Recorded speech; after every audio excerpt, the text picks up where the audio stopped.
O sonho da transcendência da morte. Subtítulo: Jesus amava tanto a vida que discorria sobre um sonho que até hoje abala os alicerces da medicina, o da transcendência da morte, o sonho da eternidade. Como já comentei em outros livros, a morte é o atestado de falência da medicina, cujo desejo é prolongar a vida e aliviar a dor. É a mesma aspiração das religiões. Toda religião discorre sobre o alívio da dor, o prolongamento da vida, a superação da morte. Sem dúvida, é um grande sonho.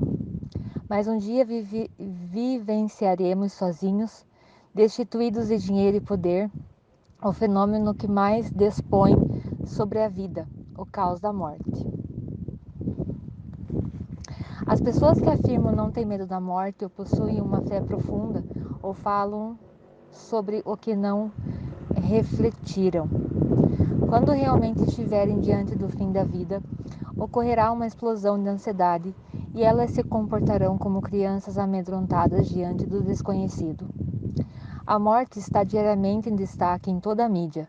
No cinema, nos jornais e revistas, a morte é destacada como notícia, seja em acidentes, guerras ou doenças.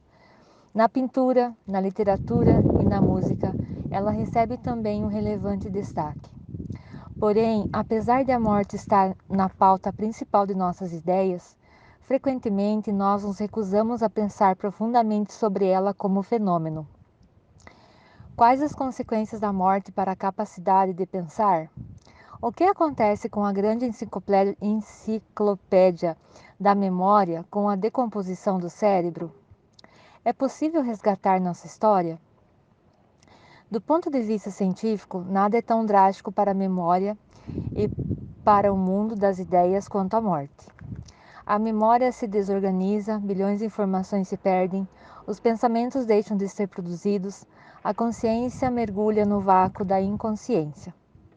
O caos do cérebro destrói o direito mais fundamental do ser humano, o direito de ter uma identidade, de ter consciência de si mesmo, de possuir uma história.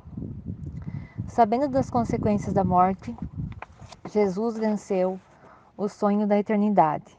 Para os seus seguidores, que viram muitos pais chorando diante do leito de suas crianças, filhos clamando para que seus pais revivessem e pessoas inconsoláveis pela perda de amigos, a morte era uma fonte de dor.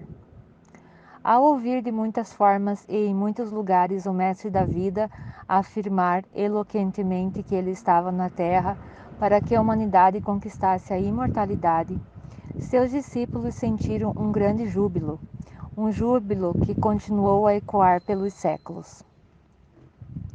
A alma anseia pela eternidade. Subtítulo: Quem não almeja a eternidade? Todos. Mesmo aqueles que pensam em suicídio têm sede e fome de viver. Querem apenas exterminar a dor que estrangula sua emoção, e não a vida que pulsa dentro de si. Fazemos seguros de vida, colocamos fechaduras nas portas, tomamos medicamentos, desenvolvemos uma complexa medicina e todo tipo de ciência porque temos sede de viver. Na pequena e belíssima cidade de Vandemossa, na ilha de Maiorca, existe um convento dos monges cartuchos. Os cartuchos vivem na clausura, sem qualquer contato com a sociedade, em completo silêncio. Podem conversar apenas 1 hora por semana para tratar de assuntos da administração do mosteiro. O que move esses homens? Por que deixaram tudo para trás e foram viver dessa forma? Uma frase resume a sua filosofia de vida e o motivo pelo qual seguem Jesus Cristo. Nós nos clamamos porque o anseio da nossa alma pela imortalidade não pode ser expresso por palavras. Essa frase resume não apenas a filosofia dos cartuchos, mas um anseio inconsciente e incontrolável. Nossa alma clama pela eternidade. Antigamente, muitos psiquiatras, inclusive eu, achavam que ter uma religião era um sinal de fragilidade intelectual. Hoje, sabemos que pode ser sinal de grandeza intelectual, emocional e espiritual. Nossa ciência ainda está na idade da pedra para dar respostas às questões mais importantes da vida.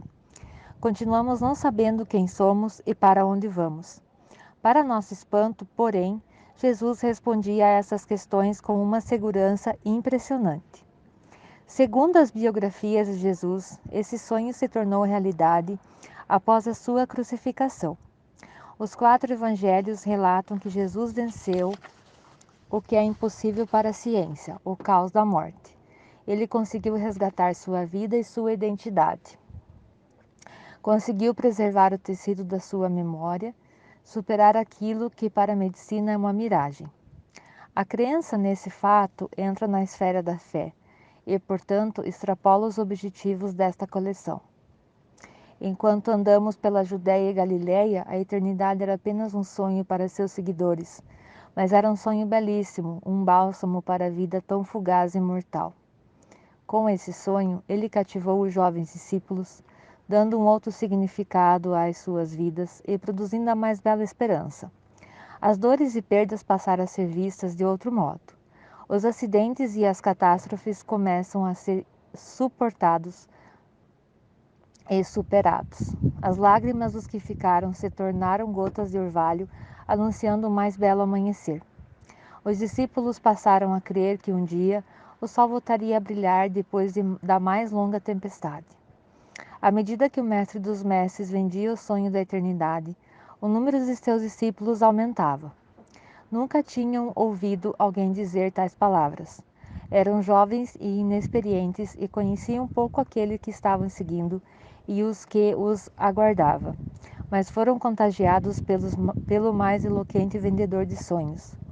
Se você estivesse nas praias da Galileia ou nas cidades onde Jesus passava, você também seria contagiado? D. O sonho da felicidade inesgotável. Subtítulo. Existe equilíbrio no campo da energia psíquica, como alguns psiquiatras e psicólogos creem? Não. É impossível dizer estabilidade plena na energia psíquica, pois ela se organiza, desorganiza, caos e reorganiza continuamente.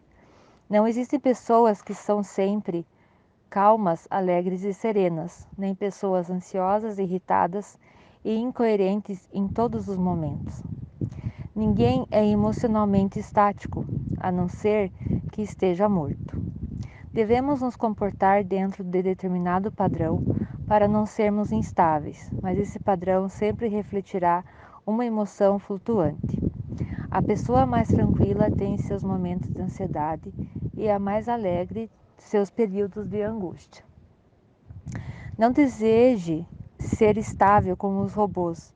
Não se perturbe se você é uma pessoa oscilante, pois não é possível nem desejado ser rigorosamente estável.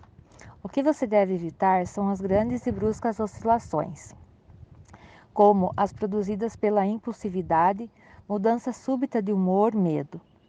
Quem é explosivo torna-se insuportável. Quem é excessivamente previsível torna-se um chato.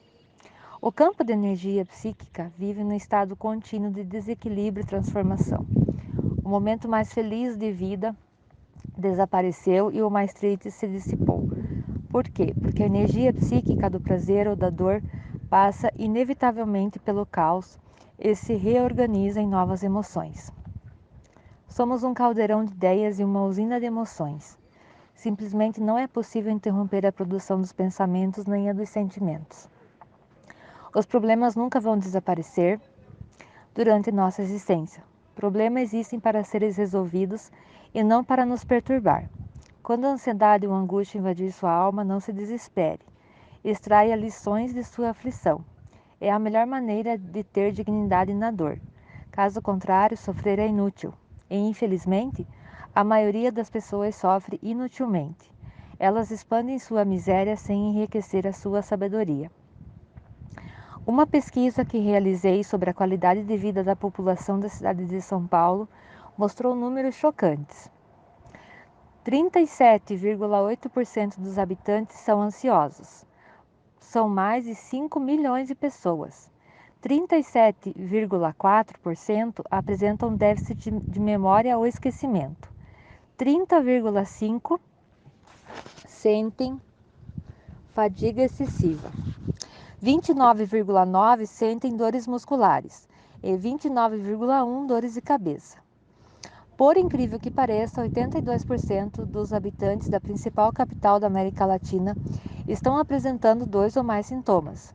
Se realizarmos a mesma pesquisa em qualquer média ou outra cidade, como Nova York, Los Angeles, Paris, Tóquio, encontraremos números semelhantes.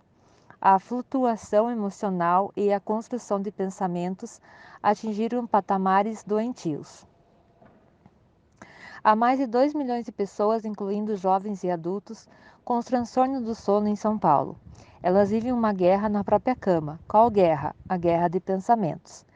Levam os seus problemas e todo o lixo social que acumularam durante o dia para que deveriam preservar, o sono.